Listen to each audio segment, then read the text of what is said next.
New tank hazard, the actual modern 6v6 role queue test, Winter Wonderland, and Lunar New Year, and a very large, let's just say, interesting balance patch. Let's not waste any time. My name is Karq, let's get into it.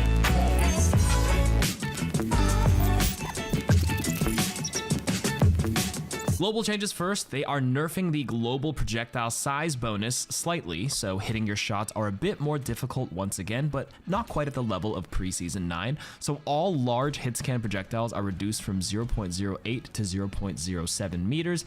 The small hit scans are reduced from 0.05 to 0.04, and the large projectile radius is reduced from 0.15 to 0.12 meters. The damage roll passive is getting a buff where the healing reduction is increased from 20 to 25% when you tag an enemy, and the debuff duration when you hit them with anything on the damage roll is increased from 2 to 3 seconds. The devs comment that we're increasing the potency of the damage roll passive in order to make the threat of sustained damage more meaningful by slowing down the health recovery while in combat. But at the same time, we're slightly decreasing how reliable hit scan and large travel time projectiles are to hit. Alright, for tanks, Doomfist getting a slight nerf. The Seismic Slam shockwave range is reduced from 18 to 15 meters, and the cooldown of it is increased from 6 to 6.5 seconds. The devs comment that the recent increase to Rocket Punch wall slam angle has actually added a lot of consistency and made Doomfist significantly more threatening. To help account for this, we're pulling out some of the survivability from Seismic Slam. Alright, Hazard had that 3-day trial a few weeks ago, and they're making a lot of changes. I knew he was weak because these are a lot of buffs. Let's begin with Bone Spur, his weapon.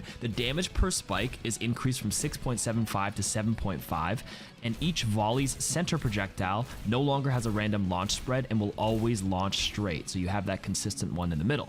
For Spike Guard, the angle of protection provided by Spike Guard is increased from 104 degrees to 180 degrees. The damage per second is going to be reduced from 75 to 70.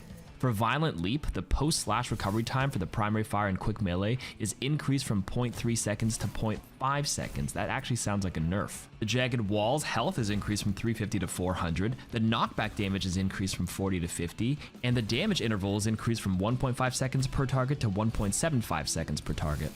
For his ultimate, Downpour, the airborne momentum lost by casting Downpour is reduced from 90% to 50% so they don't get spiked down as hard. Forgot to mention his passive, Vault. The minimum obstacle height to trigger Vault is reduced from 1.75 meters to 1.25 meters. This basically means Hazard is allowed to scale short obstacles more consistently. The devs comment that the community feedback from Hazard's trial has been largely positive, and we got some valuable data to improve his ability's performance. We're adjusting his kit to increase the damage of his primary fire, making Bone Spur more consistent and a reliable tool for finishing off enemies. Spike Guard protection sometimes felt inconsistent due to being used from a third-person perspective, so to address this, we've widened the forward blocking angle, providing Hazard with more reliable protection. Additionally, the damage of Spike Guard has been slightly reduced to balance the increased Bone Spur damage and protection radius. We're also strengthening the Jagged Wall to make it more impactful, while increasing the time required to re-trigger the knockback effect to minimize frustrations of frequent knockbacks. Mauga, slight nerf here. Base armor is reduced from 200 to 150, and they're compensating with base health increasing from 375 to 425. So minus 50 armor, plus 50 white HP. The devs comment that the overrun changes from last patch have been great for enabling more active Mauga playstyles. We're converting some of his armor back to normal health to balance out some of the survivability gained from the overrun changes.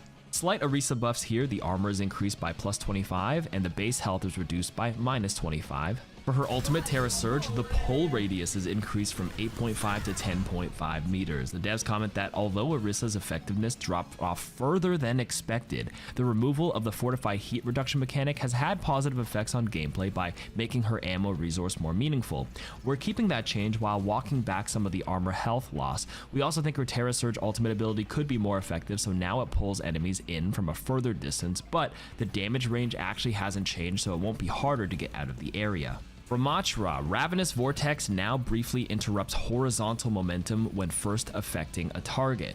And also the slowing field now ignores barriers for its line of sight. Wow. The devs comment that Ravenous Vortex will now be more effective at dealing with bursts of high speed momentum, though this change does not have much effect on abilities that continuously move for a duration like Rhine Charge or Diva boosters. Winston's jump pack damage is increased from 50 to 60. Whoa, okay. The devs comment that Winston's leap now has a higher maximum damage to better reward accuracy when landing directly next to a target, though it still has damage fall off when landing further away. For Ashe, Coach Gun can now be activated while being affected by mobility locking abilities, but won't actually move her. The devs comment that there were some inconsistencies for when Coach Gun was disabled by mobility lock abilities. Now Ashe will be able to activate Coach Gun when mobility is locked out, such as Junkrat's Steel Trap, to knock enemies back, but she won't move herself. Good change, actually.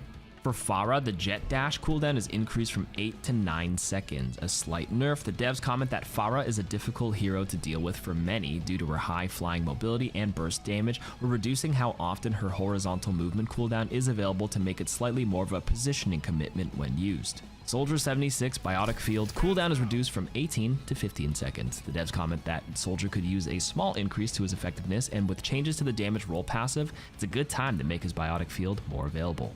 For Sojourn, the Railgun secondary fire damage scaling is increased from 1 to 100 to 20 to 120. Whoa, okay. The devs comment that Sojourn has received adjustments to increase the rate of her energy gain and shifted some of the power into her Disruptor Shot ability recently, though the secondary fire, aka the Charge Rail Shot, is lacking in impact, which undermines her core gameplay fantasy as the Railgun hero. So we're adding some damage back to it, and we'll keep a close eye on how powerful she ends up being.